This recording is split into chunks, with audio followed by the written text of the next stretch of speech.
Hello' বন্ধু বান্ধৱসকল, আজি আপোনালোকৰ বাবে আহি পৰিল বহুকেইটা গুৰুত্বপূৰ্ণ আপডেট। সেই গুৰুত্বপূৰ্ণ আপডেটকেইটা হ'ল স্বয়ং আঁচনিক লৈ আৰু অৰুণোদয় আঁচনিক লৈ। আপোনালোকে যদি স্বয়ং স্কীমৰ প্ৰথম কিস্তিত টকা পাইছে তেনেহ'লে আপোনালোকৰ বাবে আহি পৰিল বহুতে ভাল খবৰ।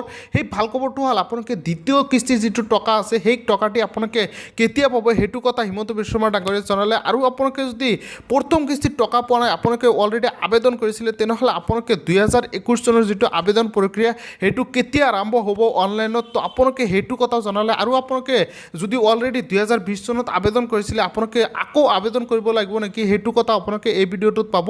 আৰু তৃতীয় নম্বৰ কথাটো হৈছে, আপোনালোকে যদি অৰুণোদয় আঁচনিৰ কাৰণে আপোনালোকে আবেদন কৰিছিলে তেনেহ'লে আপোনালোকে চতুৰ্থ নম্বৰ কিস্তিৰ যিটো আপোনালোকে 830 টকা আছে সেইটো আপোনালোকে 3000 টকাকৈ পাব নেকি সেইটো হিমন্ত বিশ্ব শৰ্মা ডাঙৰীয়াই জনালে। আৰু আপোনালোকে যিটো অৰুণোদয় আঁচনিৰ কাৰণে 2021 চনৰ যিটো আবেদন আছে অনলাইন আবেদন প্ৰক্ৰিয়া সেইটো কেতিয়া আৰম্ভ হ'ব সেইটো কথা জনালে। তো আপোনালোকে ভিডিঅ'টো অলপো স্কিপ নকৰি সকলোৱে সম্পূৰ্ণ শেষলৈকে চাই থাকক। আপোনালোকে হিমন্ত বিশ্ব শৰ্মা ডাঙৰীয়াই সেই ভিডিঅ' ক্লিপখিনি চাব পাৰিব। তো প্ৰথম কথাটো হ'ল, আপোনালোকে স্বয়ং আঁচনিৰ যিটো 2021 চনৰ আপোনালোকে অনলাইন প্ৰক্ৰিয়া সেইটো আপোনালোকে ছেপ্টেম্বৰ মাহত 2021 চনৰ ছেপ্টেম্বৰ মাহৰ পৰা আপোনালোকে আৰম্ভ হ'ব, তেতিয়া আপোনালোকে আবেদন কৰিব পাৰিব।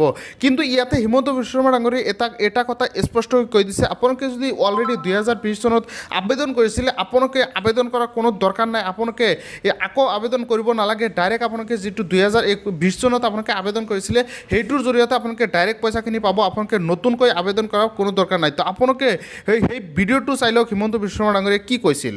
স্বয়ং আঁচনি যিমান ল'ৰা ছোৱালীয়ে আবেদন কৰিছিল প্ৰত্যেকগৰাকী ল'ৰা ছোৱালীক স্বয়ং আঁচনি দিয়াৰ দায়িত্ব আমাৰ, আৰু সেই দায়িত্ব আমি পালন কৰিম। আৰু অকল সেয়ে নহয়, অহাবাৰ যেতিয়া আমাৰ চৰকাৰ আহিব PWD ডিপাৰ্টমেণ্টে, তো ইয়াতে আপোনালোকে নিশ্চয় স্পষ্টকৈ শুনা পালে, আপোনালোকে 2021 চনৰ যিটো MLA ইলেকশ্যন আছে, বিধানসভা ইলেকশ্যন আছে, সেইটোত যদি বিজেপি চৰকাৰ গঠন কৰিব পাৰে, মানে বিজেপি চৰকাৰ যদি অসমত হয় অহা বছৰত এই বছৰত, তেনেহ'লে আপোনালোকে যিটো নতুন আবেদন আছে নতুন আবেদনো কৰিব পাৰিব আৰু আপোনালোকে টকাখিনি পাব।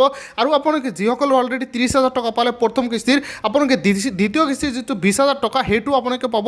কিন্তু এইটো আপোনালোকে যদি বিজেপি চৰকাৰ গঠন কৰে অসমত তেনেহ'লেহে পাব। আপোনালোকে যদি বিজেপি চৰকাৰ অসমত গঠন নহয় তেনেহ'লে কিন্তু আপোনালোকে এই টকাখিনি নাপায়। ইয়াতে স্পষ্টকৈ আপোনালোকে নিশ্চয় শুনা পালে। তো এতিয়া চাওক আপোনালোকে তৃতীয় নম্বৰ আপডেট অৰুণোদয় আঁচনিৰ বিষয়ে হিমন্ত বিশ্ব শৰ্মা ডাঙৰীয়াই কি ক'লে। অৰুণোদয় দৰে আঁচনি আমাৰ চৰকাৰে চলাইছে। 22 লাখ পৰিয়ালক আমি মাহত 830 টকাকৈ দিছো।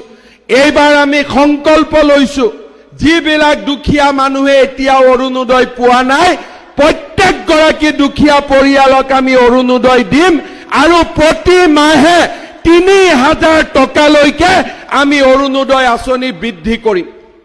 তো ইয়াতে আপোনালোকে যিটো ভিডিঅ' চাব পাৰিলে, এই ভিডিঅ'টো যোৱাকালি হিমন্ত বিশ্ব শৰ্মা ডাঙৰীয়াই এটা মিটিঙত সেই কথাষাৰ ঘোষণা কৰে। আৰু ঘোষণা কৰি ক'লে আপোনালোকে নিশ্চয় চাব পাৰিলে যে অহা বছৰ মানে এইটো বছৰত আপোনালোকে 2021 চনত যদি বিজেপি চৰকাৰ গঠন কৰে তেনেহ'লেহে আপোনালোকে এই আঁচনিৰ যিটো অৰুণোদয় আঁচনি আপোনালোকে 3000 টকা আছে সেইটো পাব। আৰু আপোনালোকে নতুনকৈ আবেদন প্ৰক্ৰিয়া যিটো আৰম্ভ হ'ব সেইটোৰ কাৰণে আবেদন কৰিব পাৰিব। আৰু যদি আপোনালোকে বিজেপি চৰকাৰ নহয় অসমত গঠন কৰিব নোৱাৰে তেনেহ'লে কিন্তু আপোনালোকে স্বয়ং আঁচনিৰ টকাও নাপাব, আপোনালোকে অৰুণোদয় আঁচনিৰ টকা নাপাব। ইয়াতে আপোনালোকে স্পষ্টকৈ নিশ্চয় শুনা পালে হিমন্ত বিশ্ব শৰ্মা ডাঙৰীয়াৰ ভিডিঅ' ক্লিপখিনি। তো আজি ভিডিঅ' এইখিনি আছিল। আপোনালোকে বহুতে কমেণ্ট বক্সত ৰিকুৱেষ্ট কৰিছে যে আপোনালোকে এইটো লৈ এটা ভিডিঅ' বনাওক। তো আপোনালোকে নিশ্চয় ইয়াতে সকলো কথাখিনি স্পষ্টকৈ গম পালে যে আপোনালোকে কেনেকৈ কি কৰিব। তো এইখিনি আছিল সৰু এটা update. Thank you so' much.